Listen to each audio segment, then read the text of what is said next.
नमस्कार मंडळी, विभूती दर्शन या यूट्यूब चॅनलमध्ये तुमचे सर्वांचे खूप खूप स्वागत आहे।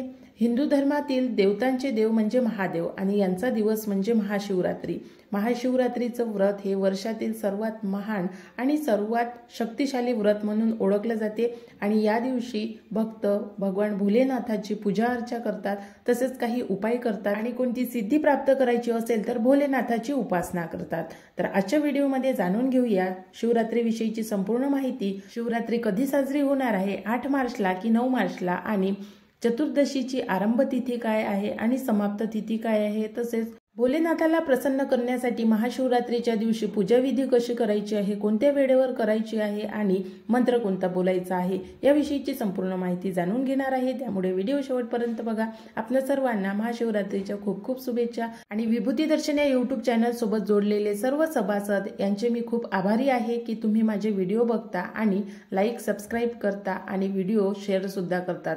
महाशिवरात्री निमित्त भोलेनाथाला शंकरजीला एकच प्रार्थना करते की हे महादेवा, सर्वांना आरोग्य दे, सर्वांना धनसंपत्ती दे, सर्वांना बुद्धी दे, सर्वांना सुख शांती आणि समाधान दे। हे भोलेनाथा सर्वांना त्यांच्या दुःखामधून बाहेर निघण्यासाठी ती सहनशक्ती दे, ती बुद्धी दे आणि प्रत्येकाचं आयुष्य सुखी समाधानी आणि परिपूर्ण असं होऊ दे।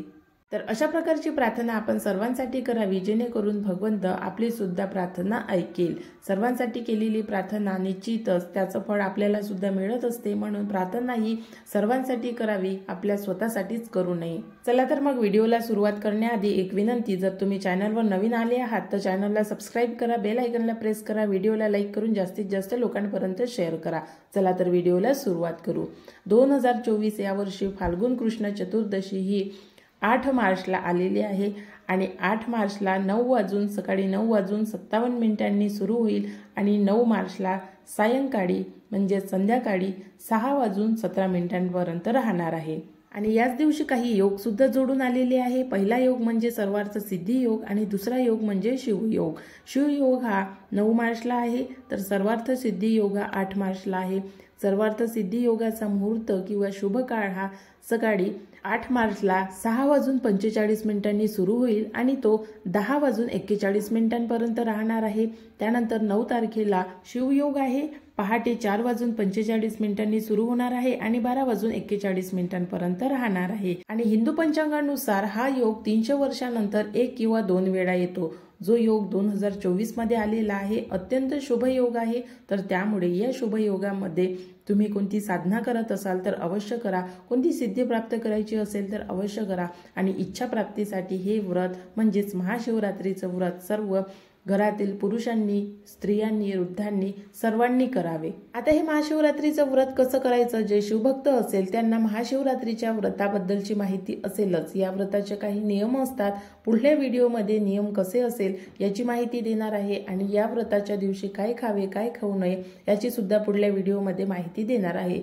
आजच्या व्हिडिओमध्ये फक्त पूजेविषयीची माहिती जाणून घेणार आहोत, कारण या दिवशी मंदिरामध्ये जाताना सुद्धा काही नियम असतात, जे नियम अजिबात मोडू नये। व्रत कुठलेही असो त्याचे नियम असतात, त्या नियमानुसारच व्रत करावे। म्हणून महाशिवरात्रीचं व्रत हे वर्षातील एकदा येणारं आणि अत्यंत शक्तिशाली असं व्रत आहे। तर त्यामुळे या व्रताचं फळ पाहिजे असेल तर शिवभक्तांनी हे व्रत पूर्ण विधिवतपणे करावं। म्हणून महाशिवरात्री व्रताच्या आधी काही नियम जाणून घेणे महत्वाचे आहे। या दिवशी सूर्योदयापूर्वी उठावं आणि सकाळपासूनच महाव्रताला सुरुवात करावी। सकाळी स्नानादी होऊन सर्वात आधी शिवलिंगावर मधाने, उसाच्या रसाने, पंचामृताने, तसेच दही, दूध, भांग, गंगाजल आणि शुद्ध पाणी यापैकी कोणत्याही एका द्रव पदार्थाने तुम्ही शिवलिंगावर अभिषेक करावा। शिवलिंगावर या द्रव पदार्थाने अभिषेक करण्याचा अर्थ असा असतो कारण हे द्रव पदार्थ शंकरजीला, भोलेनाथाला अतिशय प्रिय आहे।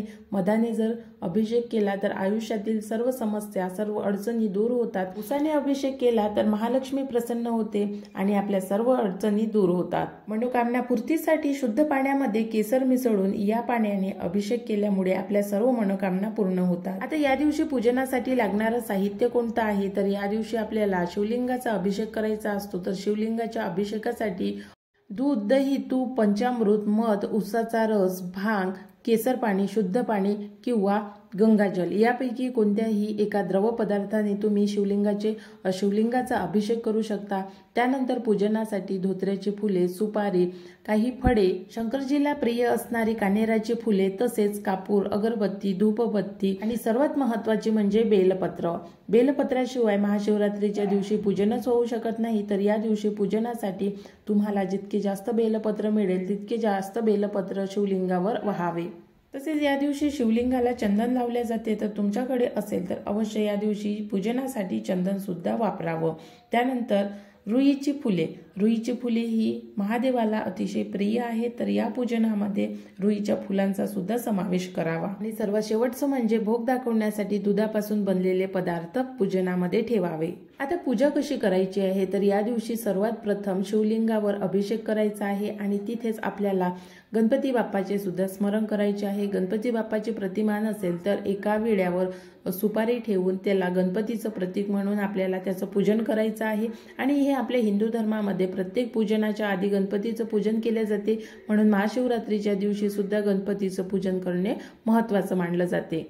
अभिषेक करतेवेळी सर्वात प्रथम आपल्याला दुधाने, मधाने किंवा उसाच्या रसाने अभिषेक करायचा आहे। त्यानंतर आपल्याला शुद्ध पाण्याने आणि गंगाजलाने अभिषेक करायचा आहे आणि त्यानंतरच पिंडीवर चंदनाचा टिळा लावून किंवा पिंडीला चंदन अर्पण करून फुले वाहावीत।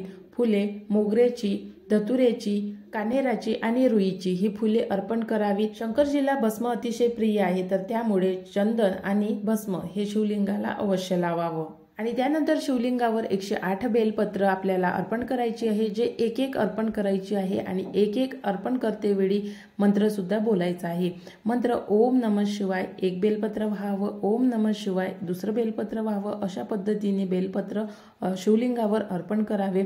अशा पद्धतीनेच बेलपत्र अर्पण करत आपल्याला ओम नमः शिवाय या मंत्राचा जाप करायचा आहे। आता ओम नमः शिवाय या व्यतिरिक्त जर तुम्हाला शिवमंत्र कोणता जाप करायचा असेल तर अवश्य जाप करावा, तो मंत्र सुद्धा सांगणार आहे। पण महाशिवरात्रीच्या दिवशी बेलपत्र अर्पण करताना आपल्या राशीनुसार जर मंत्र जाप केला तर त्याचा तुम्हाला अत्यंत चांगला फायदा होतो। आपल्या राशीनुसार मंत्र जाप कसा करावा आणि मंत्र कोणता बोलावा याचा व्हिडिओ मी पुढे घेऊन येणार आहे, त्यामुळे चॅनलला सबस्क्राइब करून ठेवा आणि बेल आयकॉनला प्रेस करा। तसेच या दिवशी महामृत्युंजय मंत्राचा जाप अवश्य करावा। तसेच शिवस्तुती, शिवस्तोत्र, शिवलीलामृत, शिवपंचाक्षरी मंत्र आणि रुद्र स्तोत्राचे पठण, तसेच शिवस्तुती अवश्य करावी आणि या स्तोत्राचं पठण आणि श्रवण अवश्य करावं। तर ओम नमः शिवाय या व्यतिरिक्त जर आपल्याला कोणता दुसरा मंत्र बोलायचा असेल तर ओम नागेश्वराय नमः, ओम नागेश्वराय नमः या मंत्राचा जाप अवश्य करावा। तर अशा पद्धतीने आपल्याला महाशिवरात्रीच्या दिवशी पूजाविधी करायची आहे आणि या मंत्रांचा जाप करायचा आहे। तर आशा करते तुम्हाला आजचा व्हिडिओ आवडला असेल आणि तुम्ही व्हिडिओ पूर्ण बघितला असेल तर चॅनलला नक्की सबस्क्राइब करा आणि व्हिडिओला लाईक करा आणि व्हिडिओ जास्तीत जास्त लोकांपर्यंत शेअर करा। पुढल्या व्हिडिओमध्ये महाशिवरात्रीचे व्रत कसे करावे, त्याचे नियम कोणते असतात, महाशिवरात्रीच्या दिवशी काय खाऊ नये आणि महाशिवरात्रीच्या दिवशी कोणती कामे करू नये याची संपूर्ण माहिती देणारा व्हिडिओ मी लवकरच घेऊन येणार आहे। त्यामुळे महाशिवरात्रीचे व्हिडिओ आपल्या चॅनलवरती बरेचसे मी टाकलेले आहेत, जर तुम्ही बघितले नसेल तर अवश्य जाऊन बघा।